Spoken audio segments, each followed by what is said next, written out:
3 days before my son's retirement celebration, I drove to the tailoring shop on Elgin Street to pick up the blazer I'd had altered deep burgundy, the color of confidence, the kind of jacket a woman wears when she wants people to know she still means business. I was 63 years old, and I had earned every gray hair on my head. Margaret Okafor had run that shop for 31 years. She'd hemmed my wedding dress in 1987. She'd taken in my black coat the week after Robert died. She knew my measurements by heart and never once made me feel like time had changed me. Today, when I stepped through the door and the little brass bell rang above me, she didn't smile. She was standing behind the counter with her hands pressed flat against the glass, and her eyes were doing something I had never seen them do before. They were frightened. "Is everything all right?" I asked. She looked past me toward the front window, then back at me. "Dorothy," she said quietly, "come with me, right now." Before I could say a word, she had locked the front door, flipped the sign to closed, and taken my elbow with a grip that surprised me. She pulled me through the back of the shop, past the racks of unfinished garments and the old industrial sewing machine her mother had shipped from Lagos decades ago, into a small storage room that smelled of cedar and dry cleaning solvent. She closed the door behind us and turned off the light. "Margaret, what on earth?" "Shh." She put her hand on my arm. "Listen." The wall separating her storage room from the cafe next door was thin. I could hear music faintly, the low hum of an espresso machine, and then voices. One voice I knew immediately, the way you know a song you haven't heard in years. Low, measured, deliberate. My son-in-law's voice. "Andrew, the notary is booked for Sunday, right after the dinner." A woman's voice. Younger. Careful. "My daughter, Claire. And she won't ask questions? She trusts you completely." A pause. That's exactly the problem with her. I stopped breathing. Another voice, one I recognized but couldn't immediately place, calm, professional, slightly detached. "I've noted 4 incidents in the past 2 months. The file is ready. Once she signs the amended directive Sunday night, we initiate the assessment Monday morning. The transfer timeline is 72 hours. Dr. Raymond Forsyth, my family physician for 11 years, the man who had held my hand the morning Robert's results came back and told me it was terminal. Claire again, her voice dropping lower. "And the Maplewood account? Jointly controlled the moment the capacity assessment is filed," Andrew said. "Combined with the sale of the Westboro property, we're looking at just under $2 million. Maybe more, depending on what the market does this week." The Maplewood account. Robert's life insurance, carefully invested over 14 years.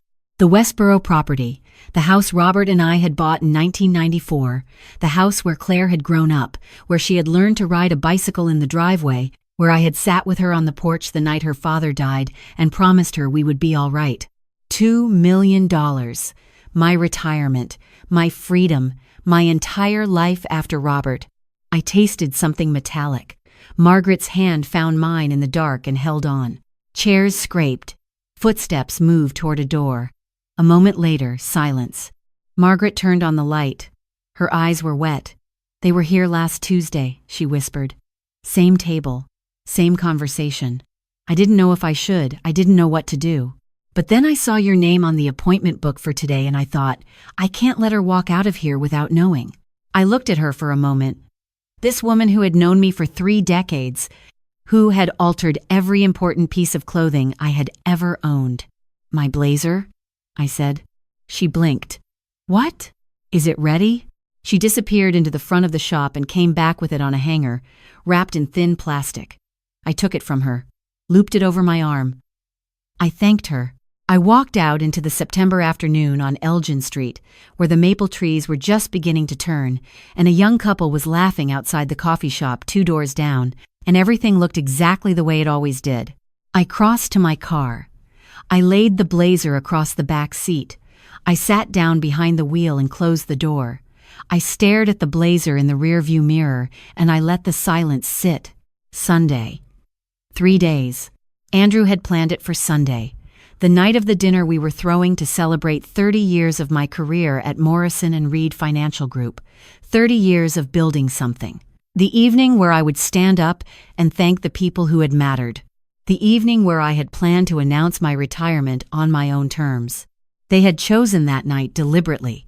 They were going to hand me papers in the middle of my own celebration and tell me it was paperwork. And I would sign because I trusted my daughter, because I trusted my doctor, because I was Dorothy Ashworth. And I had spent 63 years trusting the people I loved. I did not start the engine. I did not cry. I sat in the quiet and I thought about Robert. Robert had died in 2009. Pancreatic cancer. He was 61. We had been married for 22 years and I had never once gone to sleep angry at him, which is the kind of thing you don't realize you're proud of until someone is gone and you're sitting in a house that echoes. Claire was 24 when he died. She had just finished her master's degree in urban planning at Carleton. She came home for the funeral and I remember thinking, watching her at the graveside, that she had her father's stillness, that quiet composure that looked like strength. I had been grateful for it then. I went back to work 3 weeks after the funeral because I didn't know what else to do. Robert had managed our finances, every detail, and I had let him because I was busy and I trusted him and we were partners. After he died, I taught myself. I read everything. I hired a fee-only financial advisor named Patricia Lamb, who spent 2 years making sure I understood every account, every policy, every asset. The Maplewood investment account, the Westboro property, the RRSP, the life insurance proceeds. I understood all of it. I had built it into something solid. Claire came back to Ottawa in 2012 and joined a planning firm downtown. She met Andrew Bellerose at a municipal consultation meeting in 2015. He was a property developer, Quebec educated, smooth in a way that felt like confidence until later, much later, when I understood it was something else entirely. I had concerns early on and I set them aside because Claire seemed happy. Andrew was charming when he needed to be, and he was smart enough to be useful in conversations, which made it easy to mistake competence for character. They married in 2018. I stood at the front of the room and gave a speech about how love is the one investment that never loses value, and I meant every word. Robert would have liked the metaphor. The doubt started slowly. November 2022. Claire mentioned, gently, over dinner, that I had seemed confused at a family event the previous weekend.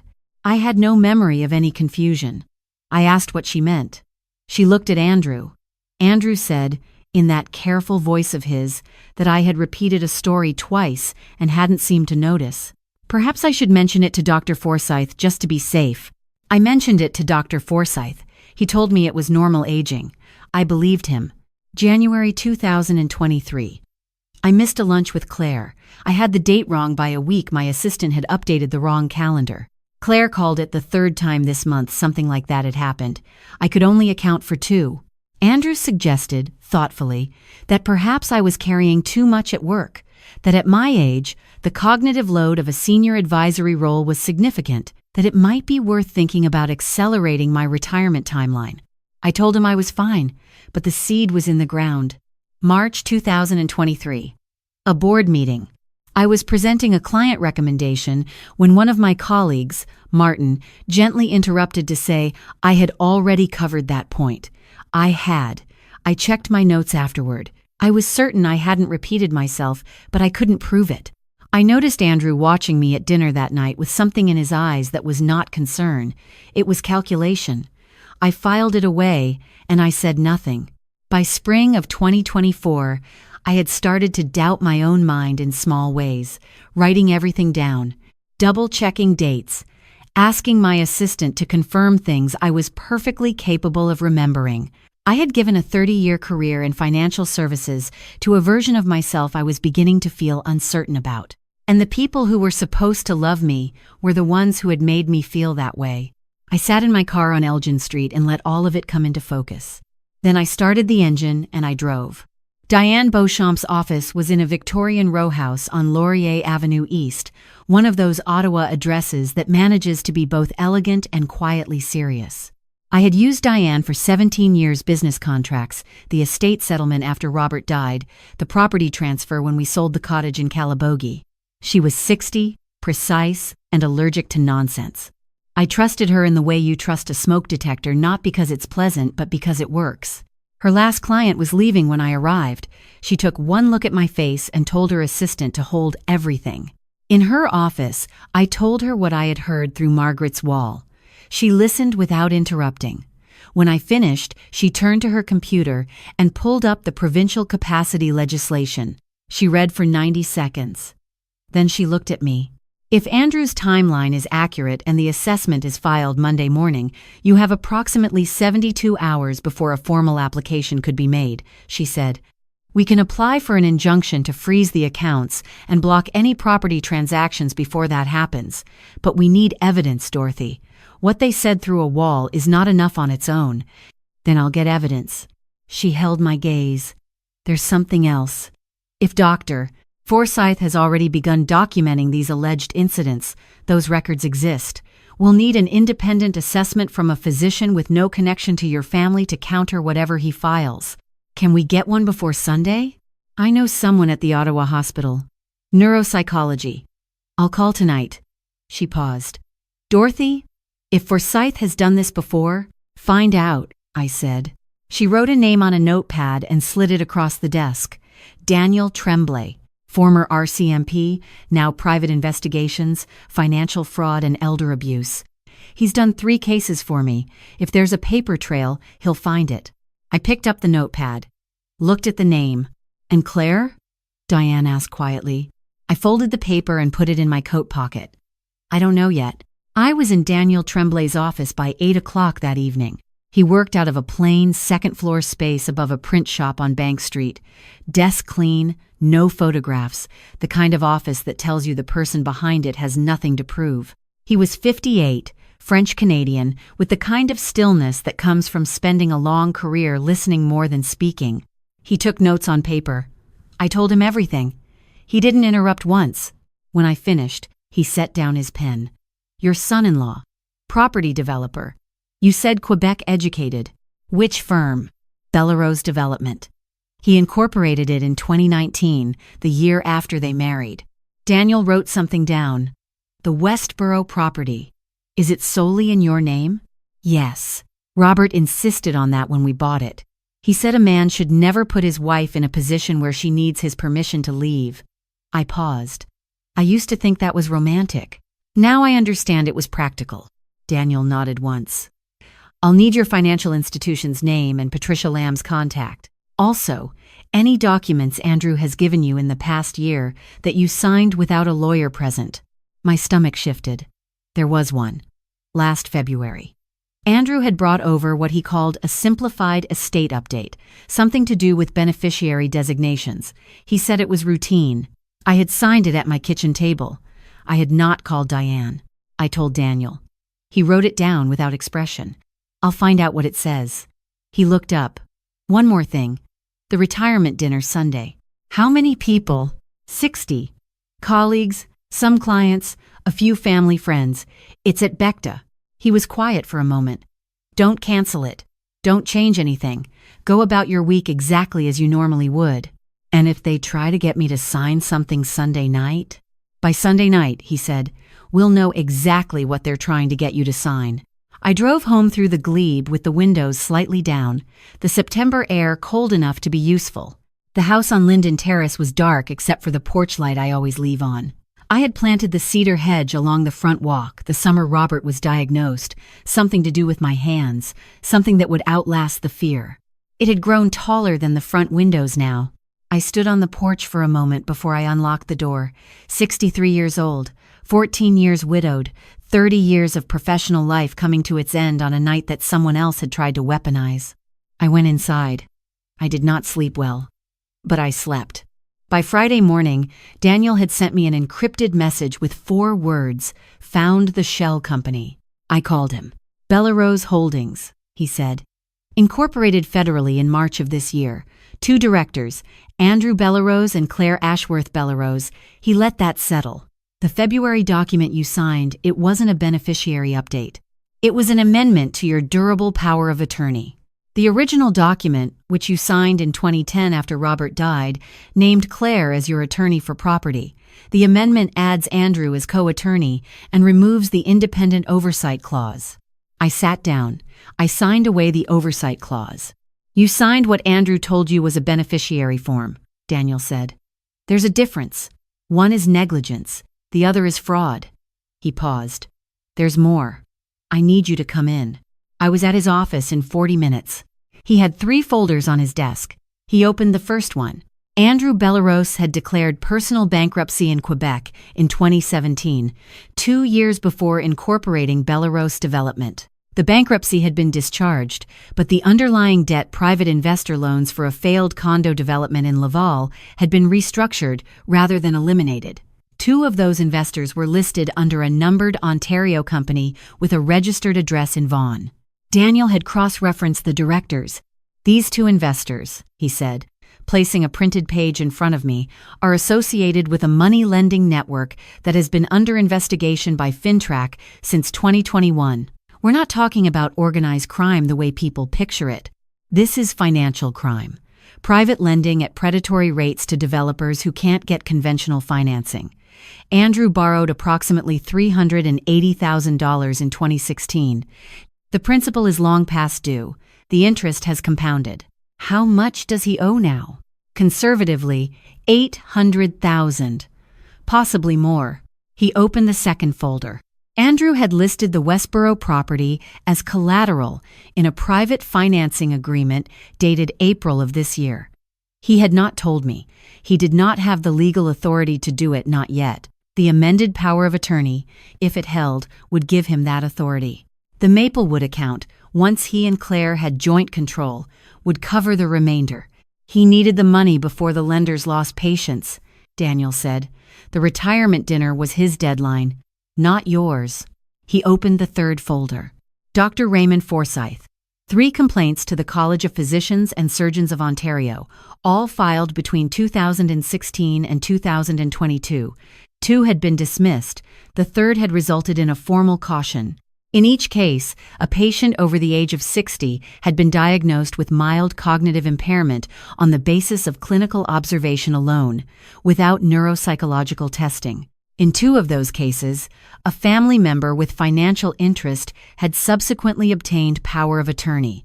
In one case, the patient had been placed in a memory care facility in Canada within 8 months of the diagnosis. The patient was a retired engineer named Harold Beaumont. He had died there in 2021. Harold Beaumont had been my husband Robert's college roommate. I had attended his funeral. I stared at the page. I know, Daniel said quietly. He was sharp until the end, I said. His daughter told me he was sharp until the end. His daughter didn't obtain the power of attorney, Daniel said.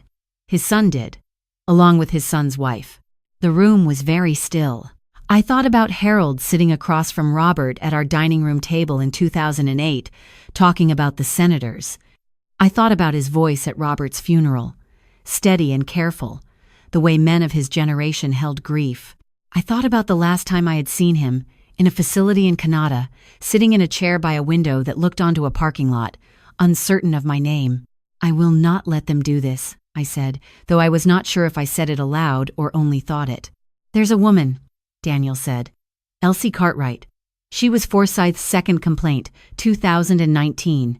71 years old, retired school principal from Nepean. The complaint was dismissed, but her granddaughter, she's a paralegal, she fought it. Elsie still lives in her own home. She knows what happened to her, and she is willing to talk. That night, Diane called. The independent assessment was arranged for Saturday morning at the Ottawa Hospital. Neuropsychologist, 40 years of practice, no connection to my family or to Forsyth. 3 hours of standardized testing. One more thing, Diane said. The injunction. I've drafted the application. If Daniel has what he says he has, Judge Mercier will hear it Saturday afternoon. Emergency grounds. All transfers blocked. The property lien voided. The power of attorney amendment suspended pending review. And Sunday night? I asked. She was quiet for a moment. That's your decision, Dorothy. I can stop this without Sunday night. We can serve Andrew the injunction Monday morning, file the complaint against Forsyth, let the legal process do what it does. Quietly. Claire never has to know you knew. I looked at the cedar hedge through the front window. It was dark outside and the porch light lit the hedge from below, the way light does when it comes from the wrong direction. How many people were at that dinner Sunday night when Harold's son took everything? I asked. Diane didn't answer. None, I said. It happened quietly. And Harold died in a parking lot view room in Canada. I paused. 60 people are coming to Becta on Sunday. Board members, partners, people who trust financial advisors and doctors and their children. I want them to understand what this looks like. It will be painful, Diane said. I know. My daughter called Saturday morning while I was driving to the hospital. She asked how I was feeling about the dinner. She said she was looking forward to it. Her voice was warm in the way that voices are warm when someone has been coached to be reassuring. I told her I was looking forward to it too. I told her I loved her. She said she loved me too. I sat in the neuropsychologist's office for 3 hours on a gray Saturday morning, and I answered every question and completed every task with a clarity that surprised even me. The doctor shook my hand at the end and said, Miss Ashworth, your cognitive profile is exceptional. Executive function, verbal memory, processing speed, you are performing in the top 15% for your age cohort. I thanked him. I drove home. I stood in the kitchen and made tea and looked at the photograph of Robert on the shelf above the counter, the one from the summer we drove across the country on the Trans-Canada and stopped at every provincial park we could find. He was laughing in it. He was always laughing in the ones I kept. Sunday, I told him. I need to get through Sunday. Daniel arrived at the house at 2 in the afternoon. Diane came an hour later. My colleague, James Osei, who had been at Morrison and Reed for 25 years and who had noticed the same things about Andrew that I had, but had been too polite to name them, came at 4. He had brought printed records, a pattern of small financial discrepancies in files Andrew had reviewed, things that were individually explainable and collectively damning. James had been building the file for months. He hadn't known what to do with it either. We spent 3 hours at my dining room table. Diane presented the injunction timeline. Daniel walked through the evidence. James confirmed the internal financial records. We coordinated with 2 plainclothes officers from the Ottawa Police Financial Crimes Unit who had been briefed by Daniel the previous afternoon. They would attend the dinner as guests. At 6 o'clock, my phone rang. A number I didn't recognize. It was Elsie Cartwright. Her voice was 72 years old and utterly steady. I heard from Daniel that you might need someone to speak Sunday, she said. I'd like to. If you'll have me, I'll have you, I said. Sunday came the way difficult days do, quietly, with no announcement of what it intends. I dressed deliberately, the burgundy blazer, Robert's watch, the one he wore every day for 18 years. Pearl earrings my mother had given me the year I made partner. Claire arrived at the house at 4 to help me set up the final details before we drove to Becta together. She was wearing a blue dress I had bought her for her 40th birthday. She looked beautiful and she looked careful, the way people look when they are managing 2 versions of themselves at once. She hugged me at the door and held on a moment longer than necessary. I'm so proud of you, Mum, she said. I held her and I said, I know, sweetheart. We drove to Becta together. The room was everything I had asked for, warm, candlelit, the kind of space that makes people feel the evening matters. 60 people, my partners, my clients, James and his wife. Colleagues I had worked alongside for decades. A table near the back where 2 men I didn't recognize sat quietly in good suits. Andrew was at the bar when I arrived. He crossed the room to greet me with both hands outstretched, the way people greet you when they are very glad to see you for reasons that have nothing to do with affection. He told me I looked wonderful. He said it was a remarkable evening. He put his hand briefly on my shoulder and said, I have some things for you to look at a bit later, just a few documents, formality stuff. Shouldn't take 5 minutes. I smiled at him. I said, Of course. Dinner was served. Toasts were made. The wine was a Niagara Riesling I had chosen myself. I sat at the head of the table and I watched the room and I thought about 30 years of work and what it costs and what it gives back and what you are left with at the end, which is people, if you have been paying attention. At 8:30, the microphone was brought to me. I stood. The room quieted. 30 years, I said. I want to start by saying something I don't say often enough. Thank you. I looked around the room. Faces I had known for decades, people who had trusted me with their financial lives, their retirements, their children's futures. This firm was built on trust. It has no other foundation.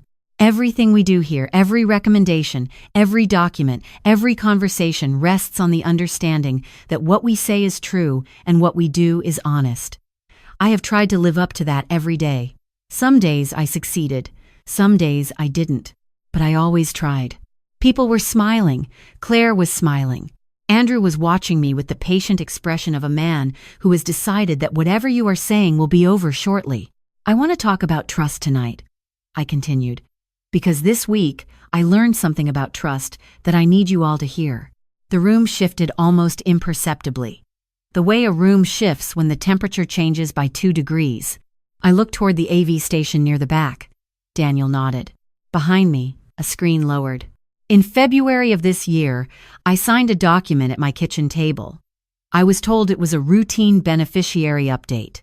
I signed it without calling my lawyer, which is something I have advised clients never to do for 30 years. A pause. The document was not a beneficiary update. The screen displayed a 2-page document side by side. On the left, the original power of attorney.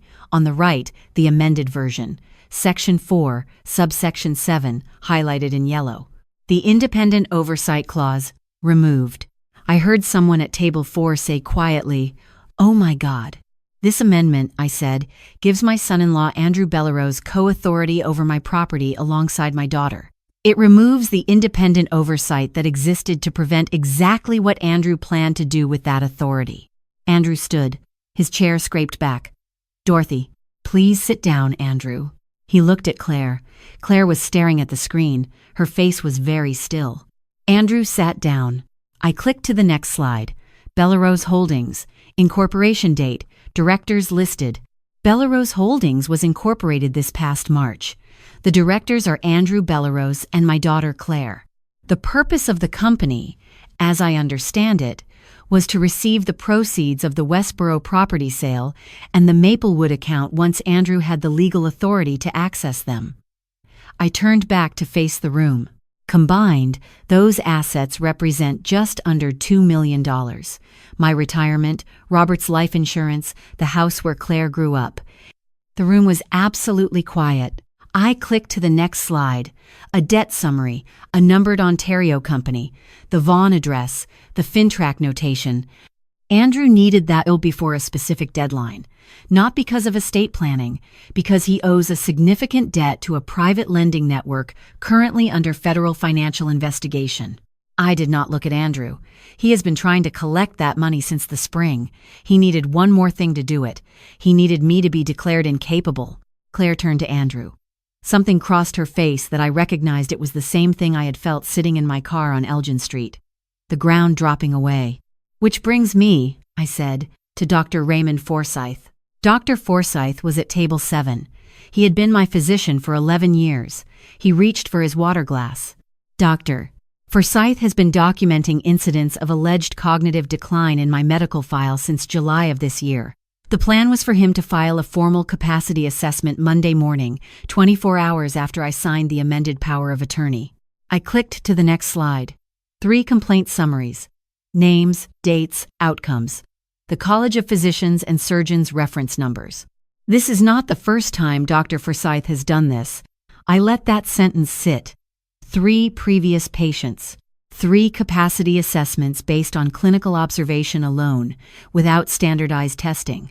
2 of those patients lost control of their assets. One of them was Harold Beaumont. A sound from table 12. An older woman I recognized as Harold's daughter put her hand over her mouth. "Harold Beaumont was my husband Robert's oldest friend," I said. "He died in a memory care facility in 2021. He was sharp until the end." I paused. I had my own independent assessment yesterday morning at the Ottawa hospital. 3 hours of standardized neuropsychological testing. I am happy to share the results with anyone in this room.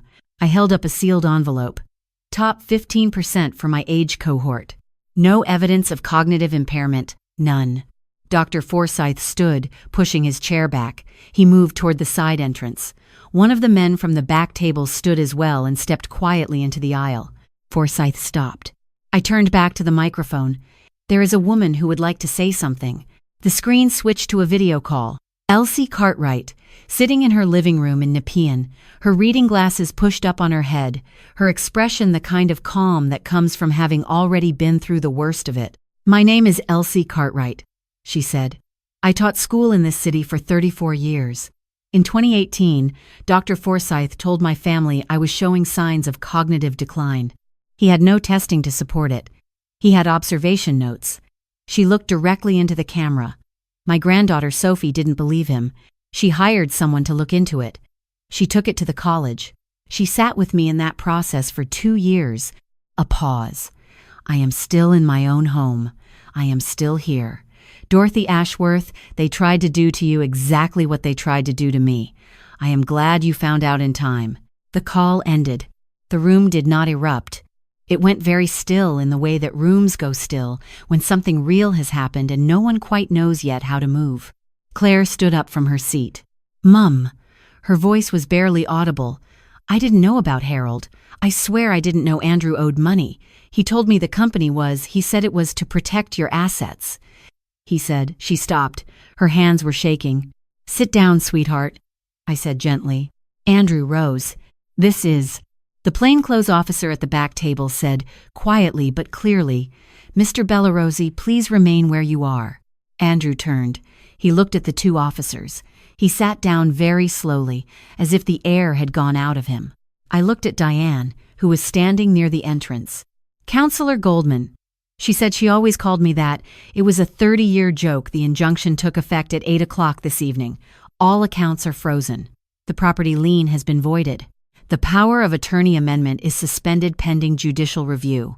One of the officers approached Andrew. The other walked to Dr. Forsyth. I turned off the microphone. I set it down on the table. I looked at the cedar-colored candles in the centerpieces, and I thought about Robert for just a moment, the way I always do when something important happens, the way I probably always will. The officers led them out.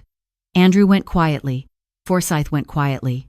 They walked past 60 people who had come here to celebrate something, and instead witnessed something they would not forget. I looked at my daughter. Claire was sitting alone at the table. Her blue dress, her careful face, now just her face unguarded, undone. Every composed thing about her collapsed. She was not crying. She was past crying. She was sitting with the specific expression of someone who has just understood the full weight of what they allowed to happen. I walked to her table and I pulled out the chair beside her and I sat down. She looked at me. "I wanted to believe him," she said. "He said you were getting tired. He said you'd worked yourself into the ground and you deserved to rest, and I wanted it to be true. I wanted you to rest. I know. I should have come to you. Yes, I signed things I should have read." Her voice broke on the last word. "Yes," I said again. "So did I." She looked at me. "Are you going to..." "I'm going to sit here with you for a minute," I said, "and then we're going to go home, and tomorrow we're going to start figuring out the rest." She put her head on my shoulder the way she used to when she was small and we were watching something frightening on television and she needed to be near me but didn't want to say so. I put my arm around her. James Osei appeared at my elbow a few minutes later, quiet and steady as he always was. "I'll speak to the partners tonight," he said. "You don't need to worry about Monday." "Thank you, James." He looked at me with 30 years in his eyes. "You know Robert would have stood up and given a speech right now. He would have made it funny somehow," I said. "He always did." The guests left slowly, in clusters, some pausing to squeeze my hand, some not knowing what to say, and saying nothing, which was fine. Harold's daughter stopped at my table and looked at me for a long moment. She said, "Thank you." Just those 2 words. I nodded. I understood what they contained. 5 months passed. The Ottawa winter came the way it always does, with complete commitment, as if it has never heard of moderation. The cedar hedge froze and thawed and froze again, and I watched it from the front window the way you watch things that have outlasted difficulty. Andrew Bellaros was charged in November with fraud over $5,000, breach of fiduciary duty, and obtaining a financial instrument by misrepresentation. His lawyer indicated he intended to contest, which is what lawyers say when the evidence makes contesting almost decorative. The Bellaros Holdings account was seized. The private lenders in Vaughan were referred to FinTrack, which had been looking for a direct connection for 2 years. Dr. Raymond Forsyth surrendered his medical license to the College of Physicians and Surgeons in October rather than face a formal hearing. The formal hearing proceeded anyway, on the basis of the 3 prior complaints and the documented pattern. In February, he was referred to the Ontario Provincial Police for further investigation into Harold Beaumont's case specifically. Harold's daughter had retained a lawyer. Harold's son, who had obtained the power of attorney in 2018, was named in a civil action. The independent cognitive assessment I had done in September was submitted to the court, the college, and Morrison & Reed's board of directors. It was never disputed. I did not return to Morrison & Reed as a full-time partner after December. I had planned to retire anyway, and I retired on my own terms, in January, at a small dinner with James and a few colleagues, with a good Niagara Red and no presentations. Patricia Lamb and I spent February reviewing every document Andrew had touched since his involvement with my finances. Diane's team identified 6 instruments that required correction. All were corrected. The power of attorney reverted to its original form. Claire was named sole attorney, with the independent oversight clause restored. Elsie Cartwright and I had lunch in March at a restaurant in the Glebe. She brought Sophie, her granddaughter. Sophie was 28, sharp and direct, in the way of people who have fought for something and won. We talked for 2 hours, and I thought about what it means to have someone in your corner who refuses to accept the thing they're told. "Your daughter," Elsie said, near the end. "How is she doing?" I thought about it honestly before I answered. "She's working through it," I said. "She made choices she's accountable for. She's not pretending otherwise. That's more than some people manage." Claire had separated from Andrew in September, 1 week after the dinner. She had moved back to Ottawa from the home they shared in Westboro, the house we'd bought in 1994, the house she'd grown up in, which was still mine and would remain so. She had moved into an apartment near Dow's Lake. She was seeing a therapist who specialized in psychological coercion. She went twice a week, and she told me it was harder than she had expected and more useful than she had hoped. We talked on Sundays. 40 minutes, sometimes an hour. We talked about small things, first the weather, what she was reading, what I was cooking. Gradually, we talked about larger things. She told me that Andrew had, from very early in their relationship, worked to make her feel that I valued the firm more than I valued her, that my competence was a kind of wall she couldn't get through, that retiring and passing control was a way of finally being chosen. I listened to that, and I felt the truth of it in the specific way you feel things, that you cannot undo, only understand. "You were never the obstacle," I told her. "I was just afraid that if I stopped working, I would have to feel how much I missed your father." She was quiet on the other end of the line. "I think I made you compete with a grief I never properly dealt with," I said. "That wasn't fair. I'm sorry." She didn't say anything for a moment. Then, "I think I let Andrew tell me a story about you that I wanted to believe because it was easier than asking you directly. We both have things to answer for." "Yes. I love you," I said. "I have always loved you more than the firm. I just wasn't good at showing it." I heard her exhale. A long, careful breath, the kind that carries something with it on the way out. In April, I sat in Thomas's, in Robert's old office, which I had finally stopped thinking of as his office and started thinking of as mine, and I read a letter Claire had sent by post. 4 pages, handwritten, in her neat planning school hand. She described the years of Andrew's manipulation in detail that I had not known. The way he had celebrated her doubts about me and minimized her reasons for loyalty. The way he had told her, when she wavered, that she had already gone too far to turn back. Near the end, she wrote, "I think I needed you to need me. And I couldn't see that you did, because you never showed it. I'm not making excuses. I know what I did. But I want you to understand what I was looking for, because I think you've been looking for the same thing, and neither of us knew how to ask." I read it twice. I sat with it. Then I went to Robert's photograph on the shelf, my photograph now, in my office, and I said, "I think she has your clarity. I just wasn't paying enough attention to recognize it." I wrote back the same evening. 3 pages. I told her about the months after Robert died, the way I had armored myself in competence because I didn't know how to be with her in grief. I told her I had chosen the firm as a proxy for the partnership I had lost, and that it was not a fair thing to do to her.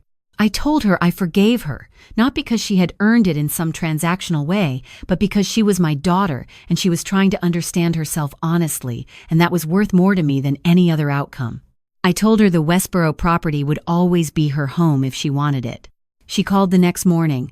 She said she'd had to read my letter 3 times before she could stop crying.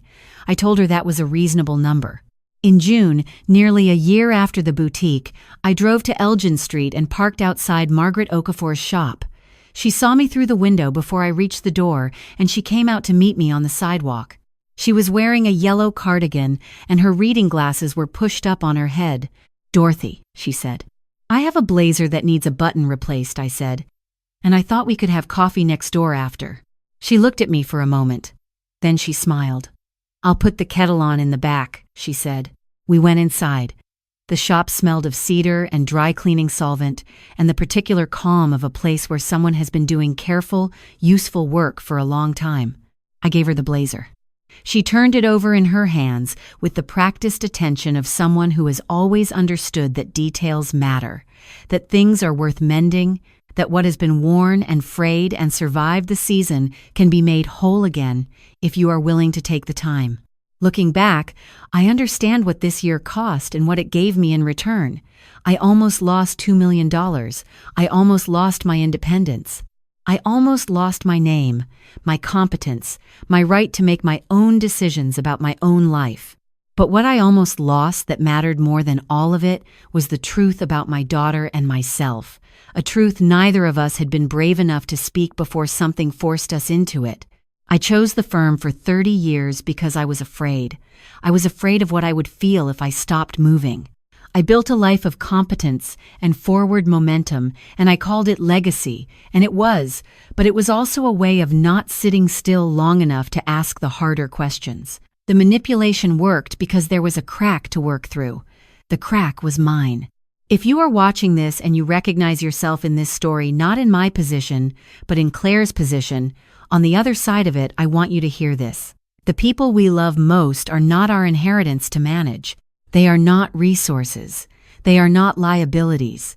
They are people who needed us to show up in ways we perhaps did not, and who made choices that perhaps they would not have if we had. That is not an absolution. It is a responsibility. You cannot recover time. You can only use what remains of it honestly. I got a second chance in a parking lot on Elgin Street because a woman I had known for 30 years was brave enough to pull me into a dark room and tell me to listen. Not everyone gets that. Don't wait for the crisis. Choose the people you love. Choose them clearly. Choose them out loud.